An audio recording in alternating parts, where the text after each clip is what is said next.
वर्षभरात म्हणजे जन्मशतपथी वर्षात आम्ही त्याचे जवळजवळ 27 प्रयोग केले अवधूता कार्यक्रमाचे. आणि इतका सुंदर त्याचा आम्हाला प्रतिसाद मिळाला. औरंगाबादला पण आम्ही एक प्रयोग त्याचा केला. हां. आणि ठाणे, मुंबई,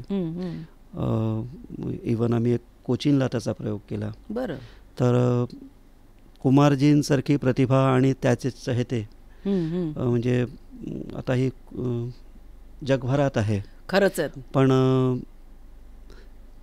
त्या रसिकांना आपलं गाणं, कुमारजींचं गाणं मी पोचवू शकलो आणि ते लोकांना आवडलं, याच्यात खूप मोठा वाटा अर्थातच कुमारजींचाच आहे. कारण एकलव्य पद्धतीने मी त्यांचं शिक्षण केलेलं आहे कुमारजींच्या गाण्यांचं. आणि मी माझे गुरुजी पंडित अनंत महाजनी आणि पंडित अनंत केमकर, डॉक्टर प्रकाश संगीत आणि अजितभाई कडकडे या सगळ्यांचं मला मार्गदर्शन मिळालं. पण तरी माझ्या गाण्यावरती एकलव्य पद्धतीचे जे संस्कार झाले ते बुवांचे, कुमारजींचे, अभिषेकी बुवांचे आणि वसंतरावांचे. बरं. त्यामुळे या सगळ्यांचा थोडा माझ्या पद्धतीने जसा मला अभ्यास करता आला तसा मी केला आणि त्यातनंही अवधूताची निर्मिती मी करू शकलो. क्या बात आहे. पण तुमचं प्रॉपर सगळं संगीताचं शिक्षण जे आहे मी ग्वाल्हेरचं आहे. आणि माझं शिक्षण आणि गाण्याचं प्राथमिक शिक्षण आहे, गाण्याचं संपूर्ण शिक्षण म्हणूया आपण, माझं इंदिरा कले संगीत विश्वविद्यालय खैरागड इथून झालेलं आहे. आणि ग्वाल्हेर परंपरेचे गायन परंपरेचे बाळासाहेब पूछवाले यांचे एक ज्येष्ठ शिष्य होते पंडित अनंत महाजनी, त्यांच्याकडे माझं शिक्षण झालेलं आहे. बरं. आणि पण मग ग्वाल्हेर ते मुंबई हा प्रवास कसा होता? अर्थातच जिथे पिकतं तिथे विकत नाही ही म्हण आहे. आणि शिक्षण पूर्ण झालं पण मी म्हणजे 10वीत किंवा 12वीत असतानाच मला हे समजलं होतं की आपण गाण्याशिवाय दुसरं काय करू शकणार नाही. त्यामुळे एक असं मनात होतं की आपल्याला गाणंच करायचं आहे आणि ज्याला व्यावसायिक गाणं करायचं आहे किंवा व्यवसाय म्हणून गाणं करायचं आहे त्याला नुसतं आपल्या क्षेत्रात राहून चालणार नाही किंवा तिथे तेवढ्या संध्या उपलब्ध नाही. अर्थातच म्हणजे जरी गायनाचं माहेरघर ग्वाल्हेर असलं तरी आणि एवढं सुप्रसिद्ध ग्वाल्हेर गायकी ग्वाल्हेर घराणं असलं तरीही त्याच्यातले मातब्बर गायक सुद्धा आता मुंबई किंवा इतर ठिकाणी मुंबई पुणे किंवा मोठ्या शहरातच आहेत. म्हणजे जरी ते ग्वाल्हेर परंपरेचे गायक असले तरी मला त्यांचं पुढचं मला मार्गदर्शन घेण्यासाठी मला मुंबईत येणंच गरजेचं होतं. आणि दुसरं म्हणजे गाणं करायचा व्यावसायिक म्हणजे मुंबईच आहे. तर 97 साली मी मुंबई शिफ्ट झालो गाणं करण्यासाठीच. तिथपासून 6 प्रवास. मुंबईतले माझे प्रथम गुरु मला मुंबईत आणण्याचं श्रेय पंडित अनंत केमकर यांना. अरे वा. त्यांनी ग्वाल्हेरला तेच तानसेन समारोहामध्ये माझी त्यांची भेट झाली आणि मला म्हणाले की गाणं करायचं असेल तर मुंबईला येणंच गरजेचं आहे, बाकी इथे राहून तू शिकू शकशील पण पुढे त्याचं काही प्रगती तशी होणार नाही, म्हणजे गायक म्हणून सिद्ध होणार नाही. तर मग त्यांच्यासोबतच मी अक्षरशः त्यांच्यासोबतच मला आईवडिलांनी पाठवलं आणि माझी मावशी इथे राहायची ठाण्यात. तर मी मावशीकडे राहून आणि मग सरांचं मार्गदर्शन मला मिळालं. पुढे सरांनीच माझी ओळख मुंबई आकाशवाणीवरती करून दिली आणि त्या काळामध्ये तुम्हाला पण माहिती आहे की खूप 97-98 सालचा तो काळ होता आणि 300 रुपये मिळायचे आठवड्याभर तानपुरा वाजवण्याचे 50 रुपये रोज. तर असं म्हणूया आपण की सरांनी माझी तिथे तानपुरावारक म्हणून मला कॉन्ट्रॅक्ट सरांनी मिळवून दिलं. पण त्या काळामध्ये त्या 300 रुपयाचं पण नाही खूप महत्व. तेच मी सांगतो की लोक पैसे देऊन गाणं ऐकतात, आपण तिकीट काढतो आणि मोठ्या मोठ्या गायकांचं गाणं ऐकतो, पण मला 300 रुपये घेऊन मला भारतातला एकही असा गायक नाही की ज्याचं गाणं मी जवळ बसून ऐकलं नाही. क्या बात आहे. वा. म्हणजे ते शिक्षणच होतं. सगळ्या गायकांचे म्हणजे सगळ्या घराण्यांचे, जयपूर घराणे, आग्रा घराणं, पटियाला घराणं, सगळ्या मुंबईसारखं बिझी स्टेशन असल्यामुळे सगळ्या घराण्याचे गायकीचे लोक आणि मोठे म्हणजे नवोदितांपासून सगळे स्टॅब्लिश सिंगरपर्यंत सगळेच लोक मुंबई आकाशवाणीवरती यायचेच. कधी नॅशनल कार्यक्रम असायचा, कधी त्यांचे रेग्युलर रेकॉर्डिंग असायचे. आणि आता नाही, पण त्या काळामध्ये दिवसातले 4-4, 5-5 रेकॉर्डिंग त्या काळात तिथे व्हायचे. तर त्यातले 3-4 रेकॉर्डिंग तरी मी रोज वाजवायचो. अरे वा. तर ते असं मी जवळजवळ 6 ते 7 वर्ष केलं आहे. बरं. हां. तर तो एक म्हणजे गाणं शिकून आल्यानंतर गाणं कसं पेश करायचं हे मला आकाशवाणीने शिकवलं. क्या बात आहे. वा. त्यामुळे तिथे गाणं प्रगल्भ झालं आणि तीच माझी ओळख डॉक्टर संगीतांशी झाली. ते पण तिथे स्टाफमध्ये असल्यामुळे मग त्यांचं थोडंसं मार्गदर्शन आणि मला थोडंसं मराठी गायकीचा थोडासा ओढा होता. हो बरोबर आहे, कारण तुम्ही ग्वाल्हेर म्हणजे हिंदीचा पगडा जास्त. बरोबर आहे. आणि मराठी बोलता यायचं मला, पण मराठी गाता यायचं नाही. अच्छा. आणि बोलण्यामध्ये थोडासा माझा तो हिंदी लहजा यायचा, कारण की माझं सगळं शिक्षण हिंदीमध्ये झालेलं आहे, हिंदी मीडियममधून. बरोबर आहे. तर मी इथे गायला कधी मराठी गायचो तर लोक म्हणायचे की नाही, अजून तुला मराठी बोलायला शिकलं पाहिजे किंवा असं. तर ते अर्थात ते हळूहळू ते दोष दूर केला मी. साहित्य वाचायला सुरुवात केली किंवा मराठी ऐकायला सुरुवात केली. मुंबईत येऊन मला सुधीर फडके, पंडित रघुनाथ मंगेशकर हे सगळी नावं माहीत झाली. ग्वाल्हेरला असताना फक्त वसंतराव देशपांडे किंवा जे लोक शास्त्रीय मराठी गातात तेवढीच लोक फक्त माहिती होती. आणि इथे आल्यावर ते सगळं ऐकून आणि मग नंतर मी अजितभाईंकडे गेलो. अजितभाईंकडे मला तो थोडासा अभंग गायकीचा थोडासा अभ्यास करता आला आणि प्रवास चालू झाला हळूहळू. क्या बात आहे. म्हणजे सगळं ठाणं ते असे सगळं भ्रमंती तेव्हा चालू होती. बरं, मग त्याच दरम्यान तुमच्या आयुष्यामध्ये एक सारेगमपचं पण एक काहीतरी पर्व तुम्ही तेव्हा गायला होतात. 99 साली. बरं. 99 साली अल्फा मराठी तेव्हा चॅनल होतं ते. अल्फा मराठी, झीचा अल्फा मराठी होतं. तर त्यावेळेस त्याच्यावरती मुकुंद फणसळकर, आताच त्याचं निधन झालं त्यांचं, तो एक कार्यक्रम तो होस्ट करायचा मराठी सारेगमा. तर त्याला मी होतो. त्याच्या फायनलपर्यंत माझ्यासोबत फायनलला ऋषिकेश रानडे होता. बरं. आणि मी रनरअप होतो आणि तो जिंकलेला. त्याच्यानंतर हिंदी सारेगमात मी सोनू निगम यांच्यासोबत माझं शेड्यूल इंदोरला माझं झालेलं. बरं. त्याच्यानंतर स्टार TV होता त्यावेळेस, त्याच्यावरती मेरी आवाज सुनो नावाचा एक कार्यक्रम यायचा, ज्याला अन्नू कपूर होस्ट करायचे.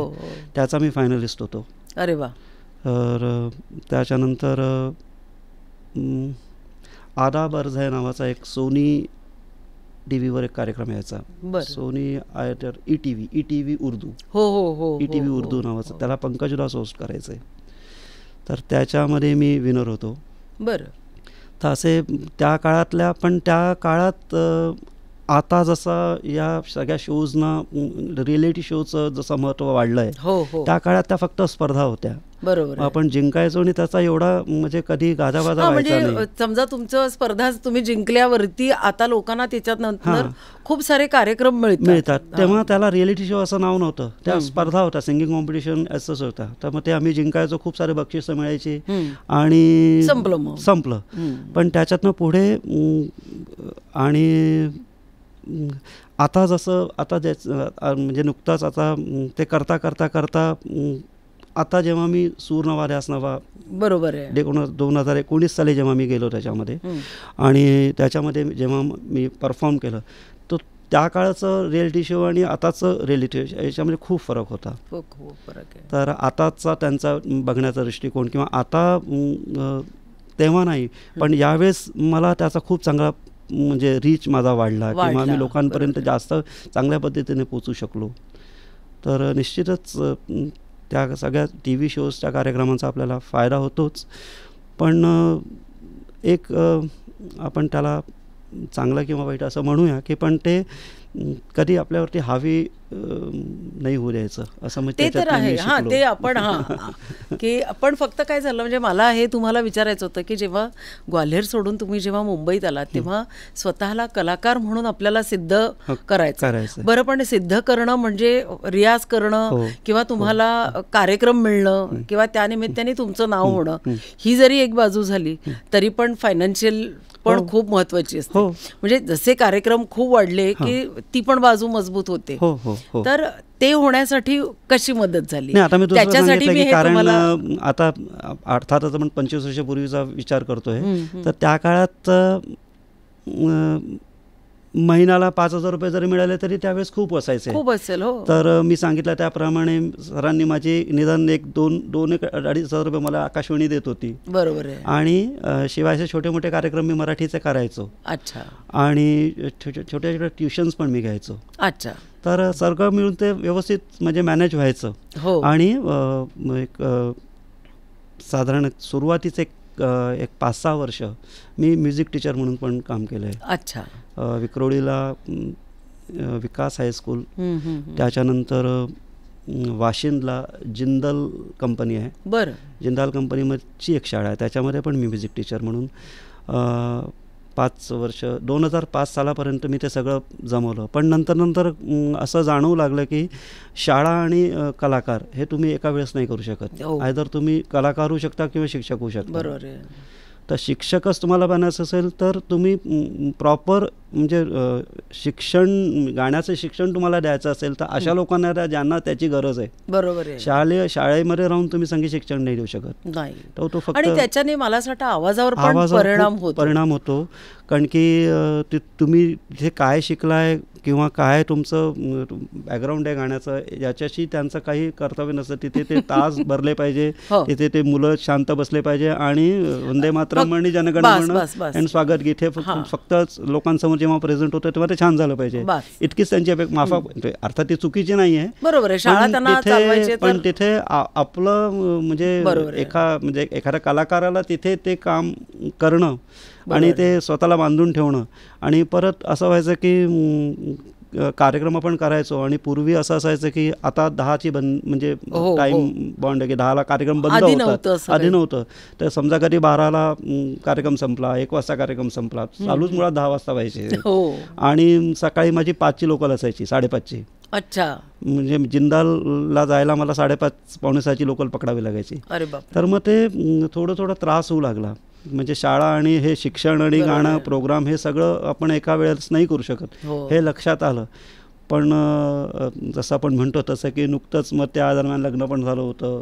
ते सगळं टिकवायचं पण होतं की आपण काहीतरी करतोय असं नको वाटायला. त्यामुळे ते जेमतेम 5-6 वर्ष रेटलं कसं तरी. आणि दुसरं म्हणजे की हे लक्षात आलं की आपण जे शिक्षण देतो त्याचा इथे काही उपयोग होत नाही. आपल्याला शिक्षणच कोणाला तरी द्यायचं आहे तर मग आपण प्रायव्हेट शिकवू शकतो किंवा ज्यांना आपण विद्यार्थी आपल्याला घडवायचं आहे तर आपण गाण्याचं शिक्षण किंवा गाण्याचा वर्ग किंवा गाण्याचे क्लासेस याच्यामार्फत आपण शिकवू शकतो ना. बरोबर. तर मग तो एक डिसिजन मी घेतला आणि 2005 साली मग ते नोकरीला रामराम ठोकला.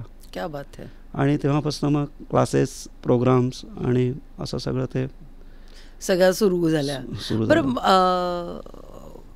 उर्दू गझल पण हा तुमचा फार आवडीचा विषय आहे. हिंदी शिक्षण झाल्यामुळे आणि सुरुवातीपासून हे बघा म्हणजे मुळात ना संगीत हा आवडीचा विषय आहे. त्यामुळे त्याच्या सगळ्या शाखा ते कुठल्या गोष्टीला असं आपण असं मी वर्ज ठेवलं नाही की हे चांगलं नाही किंवा ते चांगलं नाही किंवा ते चांगलं. सगळीकडे जायचं. लोकांना 80% जमतं, आपल्याला 50% जमेल. हो, बरोबर आहे. तर पण असं नको वाटायला की आपण तो प्रयत्नच नाही केला. बरोबर. त्यामुळे मी ते सगळं हाताळलेलं आहे. आणि आपण असं म्हणूया की ते हिंदी माझा बाज असल्यामुळे बरोबर आहे. आणि ऐकणं खूप म्हणजे शिक्षण पण सगळं हिंदीचं, गाण्याचे संस्कार पण सगळे लहानपणापासून हिंदीच झाले असल्यामुळे हिंदी भजनं, हिंदी गाणी, हिंदी. पण मग त्याच्यासाठी तुम्हाला उर्दू वगैरे काही शिकावं लागलं खास? नाही. मी उर्दू शिकलो नाही पण मी असं ऐकून आणि हिंदी गोष्ट उचलता आली मला. ऐकूया का एखादी उर्दू गझल? तुम्ही त्याच्यात काही स्वतःच्या रचना पण केल्या? करतो मी. क्या बात आहे. मग एखादी तुमची रचना ऐकूया. नक्की नक्की.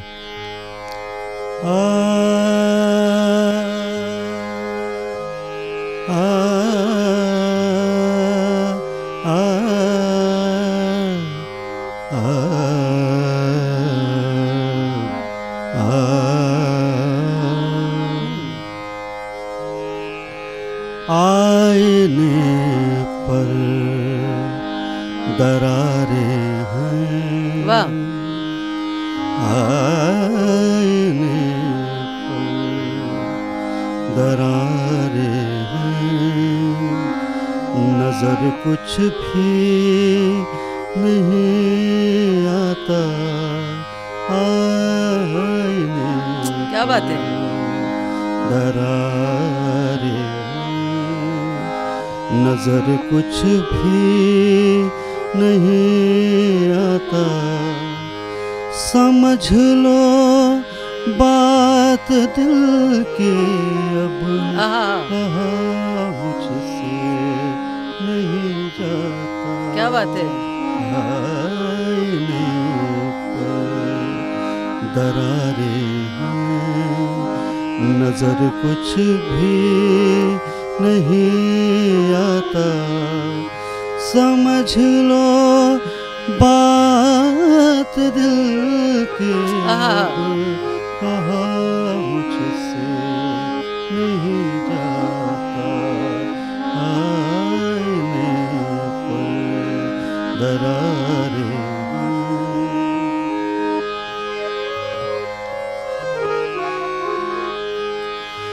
तुम्ही थे आशना मेरे, तुम्ही से हर खुशी मेरी, तुम्ही से आशना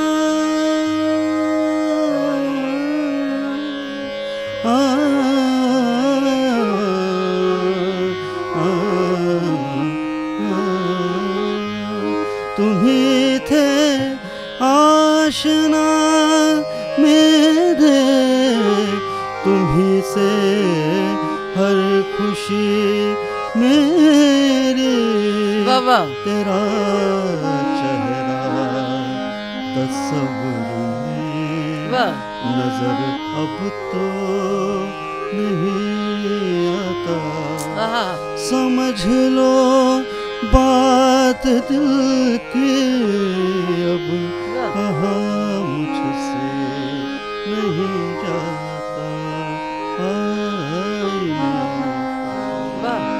दरारे हैं. क्या बात है, बहुत अच्छे, मजा आला एकदम. ही रचना म्हणजे ह्याचे तुम्ही काही स्पेशल असे काही कार्यक्रम करता?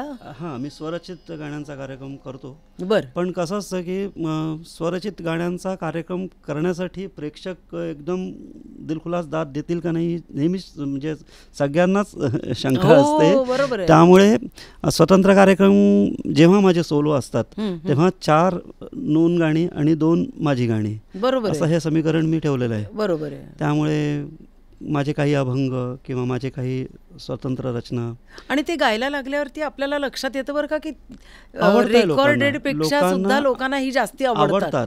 पण ते कसं की लोकांना नवीन गाणं ऐकण्यासाठी म्हणजे आपण आधी त्यांचा माइंडसेट नसतो तसा, तिथपर्यंत आणणं हे खूप म्हणजे मुश्किल आहे. त्यामुळे आल्यानंतर ते निश्चितच ऐकतात आणि दाद पण देतात. पण ते कधी किती आल्यानंतर पण आपण असा नुसता स्वतंत्र गाण्यांचा कार्यक्रम करतो पण मग ते रिस्की होतं थोडंसं, कमर्शियली ते खूप रिस्की आहे. खरंच आहे, खरंच आहे. पण आता मी सांगू का, आता रियालिटी शो पण इतके सगळे खूप झाले आहेत की आणि 30 गाणी थोड्याफार फरकाने. आणि हा प्रश्न तुम्हाला का विचारावा असा वाटतोय की तुम्ही पण अनेक रियालिटी शो मध्ये गेलात.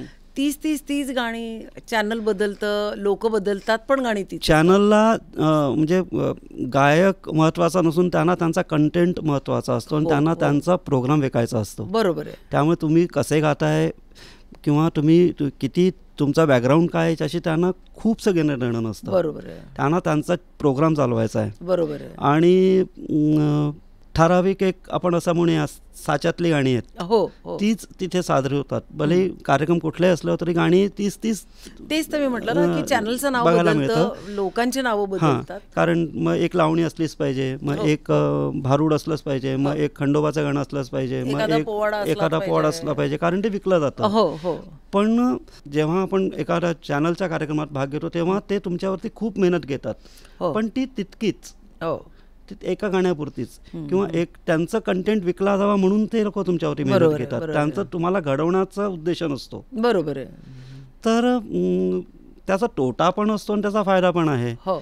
तर आपण ठरवलं पाहिजे की आपल्याला काय करायचं आहे. बरोबर आहे. त्या चॅनल, अर्थात ते चॅनल खूप मोठं आहे किंवा तो स्टेज खूप मोठा आहे, तर त्याचा वापर आपण कसा करून घेतोय. कारण एक त्याच्यातनं एक पॉझिटिव्ह साईड ही आहे की तुम्ही एका क्षणामध्ये इतक्या लाखो लोकांपर्यंत निश्चितच पोहोचता.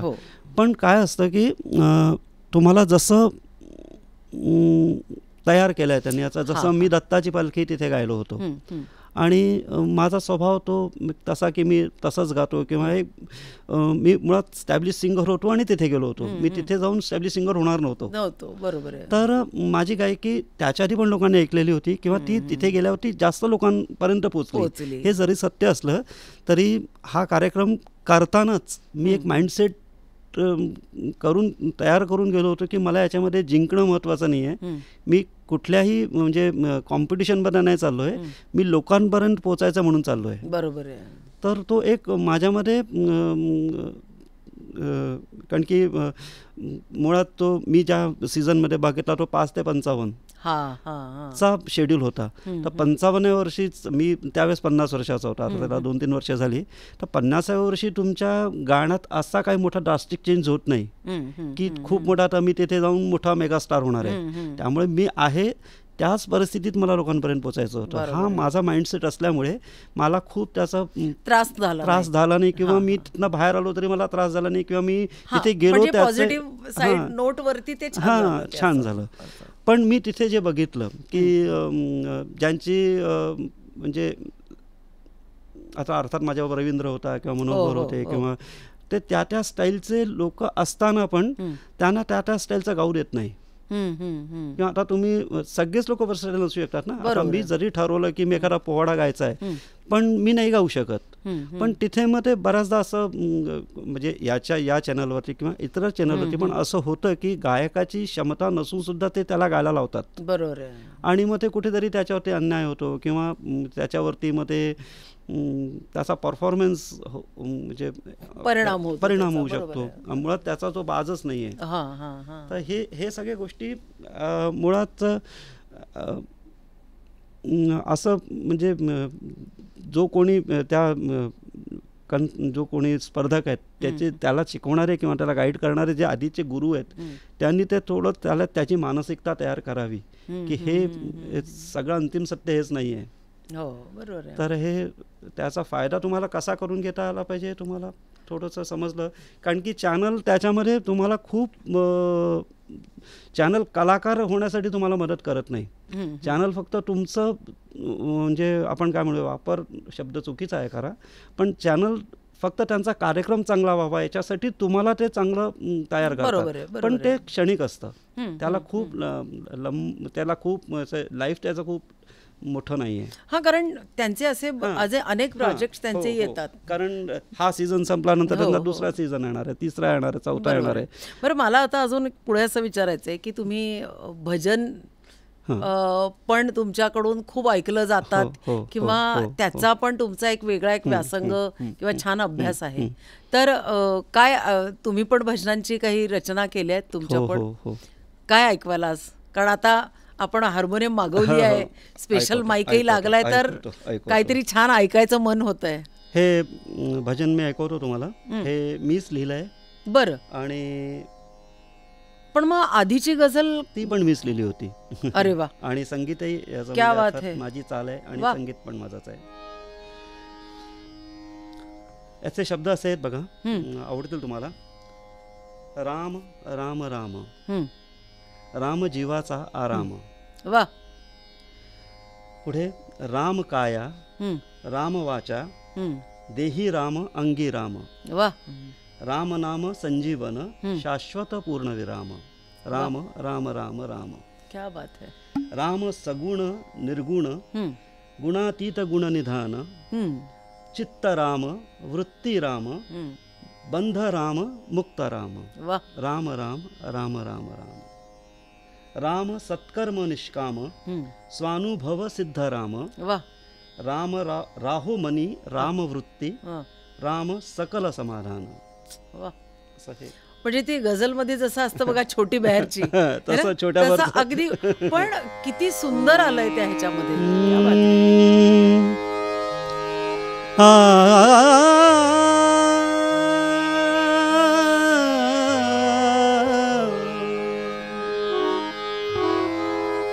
राम राम राम, राम राम राम, राम जीवाचा आराम. राम जीवाचा आराम. राम राम राम, राम राम राम राम. राम जीवाचा आराम.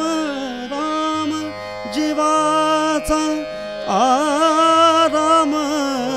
राम राम राम. वा वा. राम काया, राम वाचा. वा. राम काया, राम वाचा, देही राम अंगी राम. देही राम अंगी राम. राम नाम संजीवन, राम नाम संजीवन. शाश्वत पूर्ण विराम.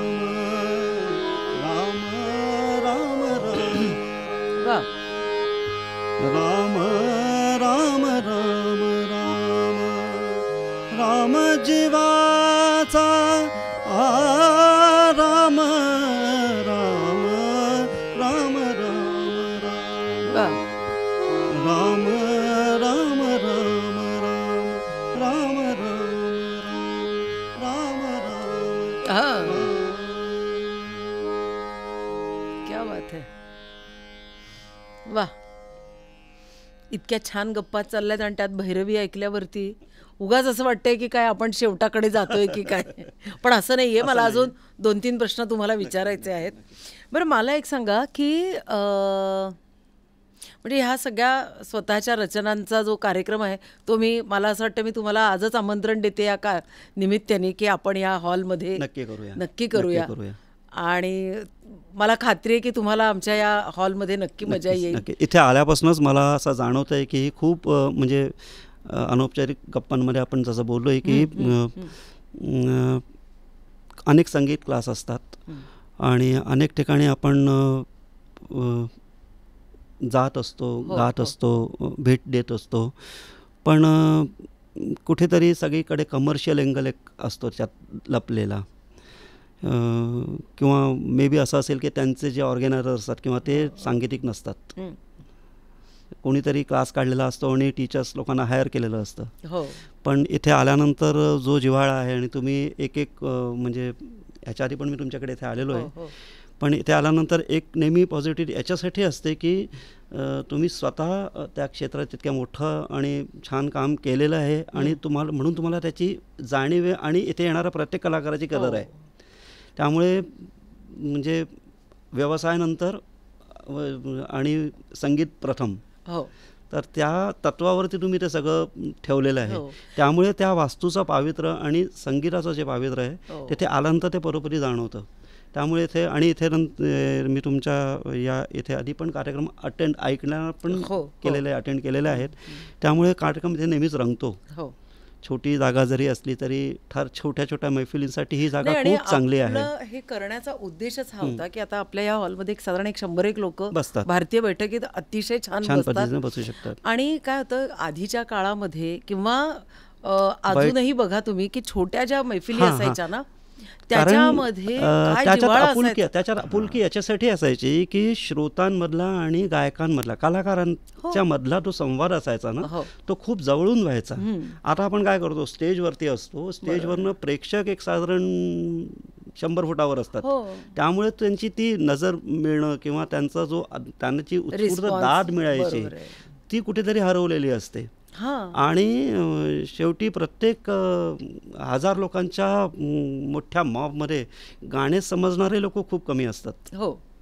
त्यामुळे पण अशा मैफिलींमध्ये 100 लोक जर का आली तर ती 100% लोक गाणं ऐकणारी असतात, ते आनंद घेतात त्याचा. आणि त्या निमित्ताने आम्ही ही सगळी जागा आणि असं वाटतं की या मैफिलींचा दौर पुन्हा यावा. अशा छोट्या मैफिलींचा म्हणजे कमर्शियल जरी त्याला व्हॅल्यू जरी कमी असली तरी एका कलाकाराला घडवण्यासाठी या सगळ्या मैफिलींची खूप गरज आहे. तर त्या छोट्या मैफिली तुम्ही कधी पण सांगा मला, मी निश्चितच इकडे नक्की मला आवडेल यायला. आणि त्या निमित्ताने आम्ही हा हॉल किंवा हा रेकॉर्डिंगचा जो कमर्शियल सगळा जो रेकॉर्डिंगचा स्टुडिओ आहे हा सगळा उभा करण्याच्या मागचा हा एक उद्देश असा होता की दार उघडलं की लोकांना कधीही खूप पत्रिका वाटा किंवा लोक गोळा करा, 1000 लोक गोळा करायची म्हटलं की त्याचे कमर्शियल गणित सगळे परत बदलतात. बरं तुम्ही एक कार्यक्रम करण्यामागे काय काय म्हणजे ॲज अ ऑर्गॅनायझर काय काय त्रास असतो ते तुम्हालाही पण माहिती आहे आणि मला पण माहिती आहे. आणि ते दरवेळेस आपण आपल्या पदराचं नाही ते मोडू नाही शकत. आणि दुसरं म्हणजे की ते एक वेळ आपण रिस्क घेऊ शकतो, दुसऱ्यांदा घेऊ शकतो, तिसऱ्यांदा आपल्याला तो विचार करावाच लागतो की आपण पण एक कलाकार म्हणून आपली भूक पण मोठी असते की आपल्याला खूप ठिकाणी गायचंय किंवा आपल्याला लोकांपर्यंत पोहोचायचंय. तर असे 10 कार्यक्रम केले तरी आपल्याला आपण 1000 लोकांपर्यंत पोहोचूच शकतो 100%. फक्त. आणि दुसरं असं की तुमचा जर का कंटेंट चांगला असला, कंटेंट चांगला असला तर तुम्हाला 100 लोक पण पुरतात. बरोबर आहे. आणि जर का कंटेंट चांगला नसला तर मग ती नुसती भीड आहे, त्याला काय मजा नाही. तुम्ही पोट भरण्यासाठी सगळं सोशल मीडिया पण खूप असं आहे. दुसरं असं की म्हणजे अर्थात हा माझा वैयक्तिक विचार आहे. बरोबर आहे की संगीतावर प्रेम करणारे, संगीत प्रेम करून गाणारे आणि संगीतावर जगणारे हे 2 कलाकार असतात.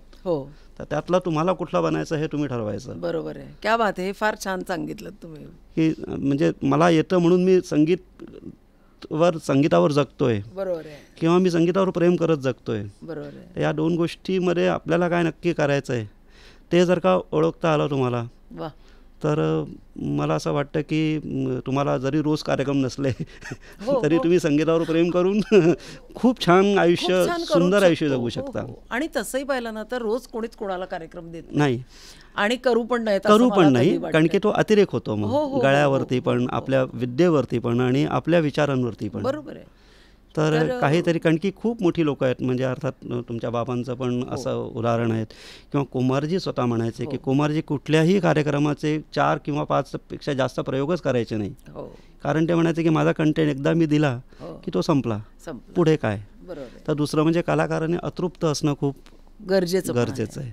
तर ते तुम्ही जोपर्यंत तुम्हाला तो अतृप्ती म्हणजे जर का ती ठेवायची आहे तर त्यासाठी तुम्हाला विचार करावा लागेल. तो विचार करण्यासाठी तुम्हाला कुठेतरी वेळ हवा आणि शांतता हवी.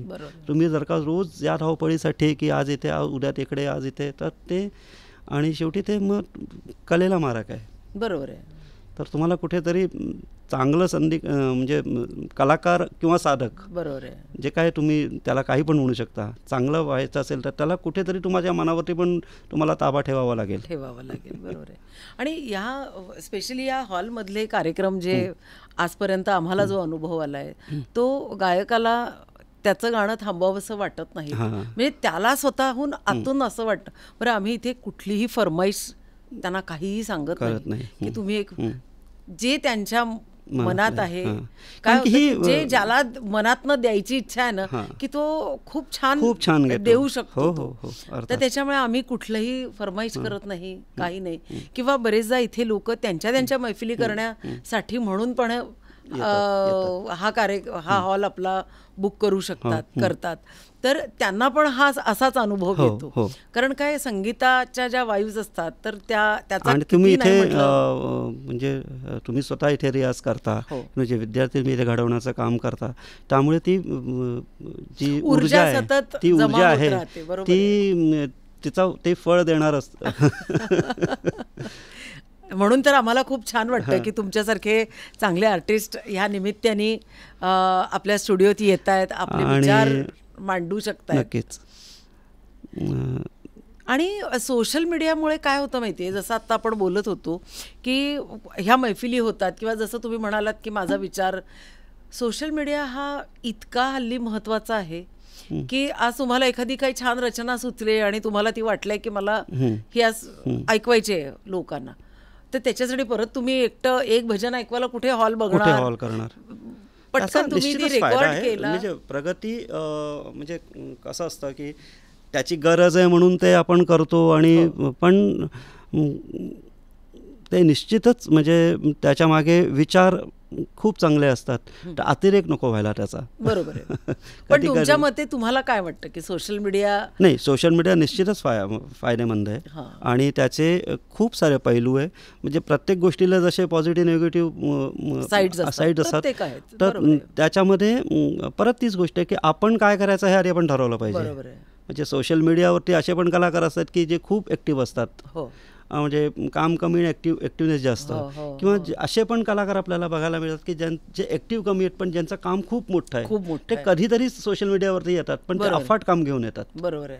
त्यामुळे ते सोशल मीडियाचा वापर कसा करायचा हे आपण ठरवावं लागतं. तो निश्चितच त्याची रीच आणि सध्याच्या काळाची ती गरज आहे. कारण की तुम्ही प्रत्येकाला माझं गाणं आहे का असं नाही करू शकत. कारण की ते प्रॅक्टिकली पण पॉसिबल नाही, फिजिकली पण पॉसिबल नाही आहे. आणि हे एक म्हणजे तंत्र म्हणूया आपण की हे आपण एका क्लिकवरती खूप लोकांपर्यंत पोचतो. तर निश्चितच त्याचा. आणि आता हेच बघूया ना आपण की जसं आज म्हणजे तुमच्याशी बद्दल आपण पॉडकास्ट करणार आहोत तुमच्यासोबत, हे जेव्हा आम्ही रिसर्च करत होतो, कारण आम्ही प्रत्येक आर्टिस्ट बोलवताना आम्ही पण आमचा काही अभ्यास त्याचा मागे करतो, तर तो करत असताना असं लक्षात आलं की तुमच्या पण खूप मुलाखती अशा भरपूर अवेलेबल आहेत, असं आम्हाला फार नाही दिसलं. तर म्हणून मग असं वाटलं की अरे, आणि तुमची पण मेहनत खूप जबरदस्त छान आहे. आज ग्वाल्हेरहून मुंबईसारख्या ठिकाणी येणं म्हणजे ते तुम्हाला, आणि वडील आम्हाला नेहमी असं सांगायचे की कलेमधलं अंतर हे अनेक वर्षांनी पुढे सरकतं. है ना? अगदी खरं आहे. तर म्हणजे त्याच्यासाठी तुम्हाला खूप मेहनत करावी लागते. आणि दुसरं म्हणजे की ना, तुम्हाला त्याला शॉर्टकट नाही आहे, काही नाही आहे ना, त्याला काही शॉर्टकट नाही आहे, मेहनतीला काही शॉर्टकट नाही आहे. तर म्हणजे हे सगळा जो तुमचा जो संगीताच्यासाठी, बरं ही सगळी प्रेरणा तुम्हाला काय आहे, संगीताच्यामुळे मिळालेली आहे. आणि ती जी मिळालेलं मला दिसलेला आनंद आहे तो मी 4 लोकांना वाटायचा आहे. ह्याच्यासाठी मुंबईसारखं ठिकाण नाही, हे जेव्हा तुम्हाला वाटतं तो प्रवास सोपा नव्हता. कारण मुंबई सारख्या सिटीमध्ये सर्व्हाइव्ह करणं हे पण खूप अवघड आहे. तर त्या प्रवासाबद्दल असाच आपण म्हणूया की ते सगळं आपण आपला मार्ग ठरवला की मग आपल्याला चांगले लोक पण भेटतात, बरोबर, चांगले मार्ग पण मिळतात, आणि आपण आपलं हे ध्येय म्हणजे आपण ध्येय गाठायला आपण काय करायला पाहिजे हे आपलं फिक्स पाहिजे. बरोबर आहे. पण ती ऊर्जा वेगवेगळ्या वेळेला आपल्याला मिळणं पण फार गरजेचं असतं. म्हणजे जर तुमच्या आयुष्यामध्ये आकाशवाणी नसती आली, त्या निमित्ताने तुम्ही आज मुंबईत आल्यावरती अजित कडकडेंच्या सारखी लोक गुरु तुम्हाला मिळाले, किंवा त्यांच्याकडून जी एनर्जी वेळोवेळी मिळणं. कारण कधीतरी असं होतं ना की आपण डाऊन होतो की अरे नाही छान काम मिळते, किंवा नाही होणारच, कारण की तो मानवी स्वभाव आहे. आपल्याला 1 तारीख झाली की सगळे खर्च दिसतात आणि ते सगळे सॉल्व्ह करायला पण आपल्याला भागवायचे असतात. त्यामुळे आपण बऱ्याचशा ठिकाणी आपण कॉम्प्रोमाइज पण करतो, जे आपण आपल्याला असं बऱ्याचदा जाणवतं की नाही आपण नाही केलं पाहिजे, पण त्या कामाला पर्याय नाही. त्यावेळेस त्या काळाची ती गरज असते. ऑर्केस्ट्रामध्ये गाणं मी खूप साली गायचो, खूप मी पूर्वीला कारण त्या काळाची ती गरज होती, मला त्यावेळेस पैशाची गरज होती, तर ते आपण करायचो. पण अर्थात कुठे थांबायचं हे कळलं पाहिजे. बरोबर आहे की हां आता हे झालं, पण आता पुढे काय झालं की तुम्हाला ही योग्य वाटेवरती गुरु मिळणं, ह्या पण सगळ्या गोष्टींची आपल्याला खूप गरज असते.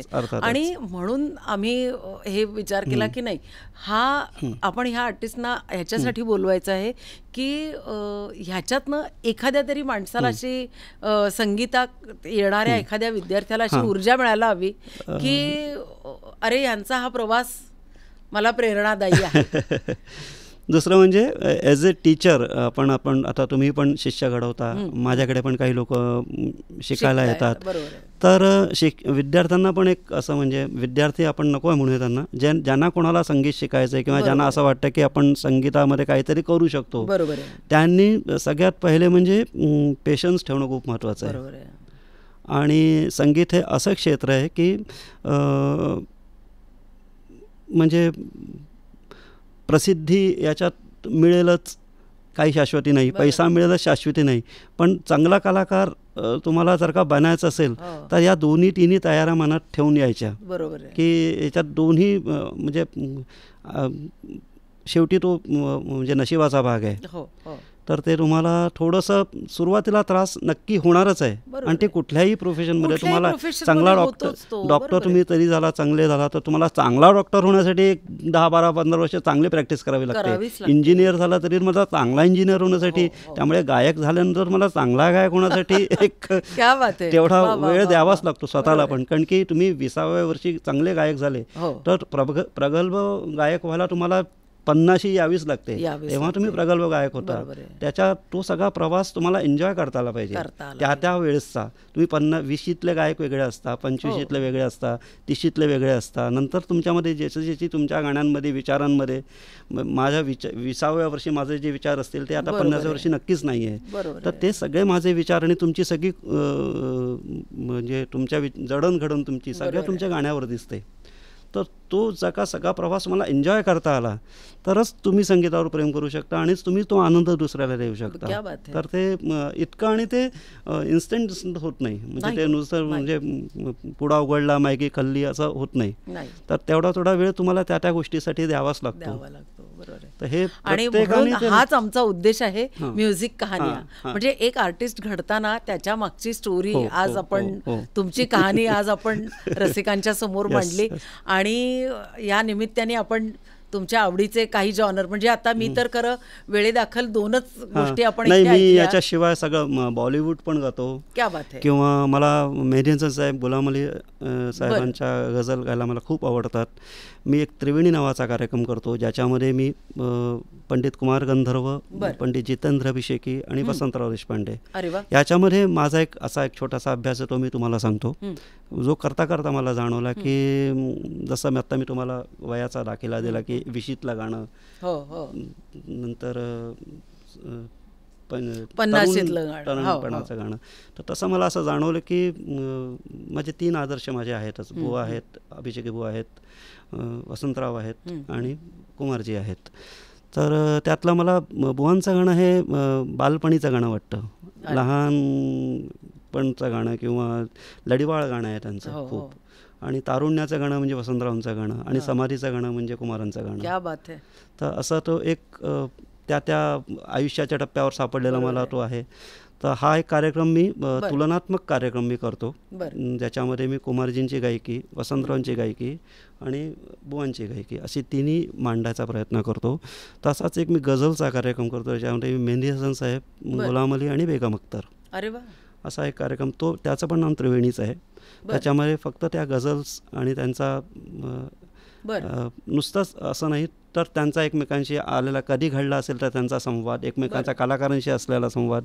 कारण एखाद्या कलाकाराची कला सादर करताना म्हणजे तुम्हाला जर का किशोर कुमारची गाणी गायची आहेत तर नुसती गाण्यांचं नसून तुम्हाला किशोर कुमारचा अभ्यास करणं जरुरी आहे. बरोबर आहे. कुमारांचं गाणं समजण्यासाठी तुम्हाला पूर्ण कुमारही समजलं पाहिजे, मग कुमारांचं गाणं तुम्हाला समजेल. तर त्याच्यासाठी म्हणजे रियाज म्हणजे आपण म्हणतो की रियाज खूप केला पाहिजे, 5 तास रियाज, 7 तास रियाज. पण मी थोडासा त्या वर्णाचा नाही आहे की 7 तास रियाज, 8 तास रियाज करून म्हणजे तुम्हालाच गायक होता येतं. बरोबर आहे. पण कलाकार नाही होणार, कलाकार नाही होता स्मार्ट अभ्यास पण त्याच्यात तुम्हाला विचार खूप महत्त्वाचा आहे. कारण की तुमचा वैचारिक रियाज खूप चांगला झाला तर त्यामुळेच मग तुमच्या रियाजाला महत्त्व येतं. बरोबर आहे. अजून काय प्रोजेक्ट्स आहेत मग ह्याच्याशिवाय? आता मी वसंतरावांवरती एक कार्यक्रम डिझाईन करतोय. बरं. हां, जसं आता मी अवधूता केला तसा आता माझा आता जन्मशताब्दी वर्ष आता कुमारांचा झाला. वसंतरावांचा जन्मशताब्दी नाही आहे पण त्याच्यातनं मला ती एक प्रेरणा आली की आता आज आपण हे केलं. तसा वसंतरावांवरती एक वसंत वैभव नावाचा कार्यक्रम मी डिझाईन करतो, काम चालू आहे त्याच्यावरती. त्याच्यानंतर राज कपूर साहेबांवरती एक मी कार्यक्रम करतोय डिझाईन. तर तो आता या शताब्दी वर्षात त्यांची पण आता शताब्दी वर्ष आहे राज कपूर साहेबांचा. आता यावर्षी तो एक डिझाईन करायचा आहे कार्यक्रम, तर तो निश्चितच आता येईलच. खरंच तुमचा अभ्यास आणि सगळा प्रवास खूप प्रेरणादायी आहे. तेव्हा मला आज खरंच इतकं बरं वाटतंय की ह्या निमित्ताने आपण रसिकांसमोर हा सगळा प्रवास मांडू शकलोय. तेव्हा तुमचं मनापासून आभार. आणि मला खूप आवडेल तुमच्या जे काही तुम्ही कार्यक्रम सगळे डिझाईन केलेले आहेत ते आपण हे आपल्या हॉलमध्ये नक्की करूया. तेव्हा रसिक हो, आपण एका नवीन कलाकारांच्या बरोबर त्यांच्या प्रेरणादायी प्रवासाच्या साक्षीने परत एकदा भेटूया. नमस्कार. नमस्कार. आणि मला खात्री आहे की तुम्हाला आमचा हा एपिसोड नक्की आवडेल आणि त्याच्यासाठी तुम्ही हा जास्तीत जास्त लाईक करा, शेअर करा आणि सबस्क्राईब करा. तेव्हा भेटूया.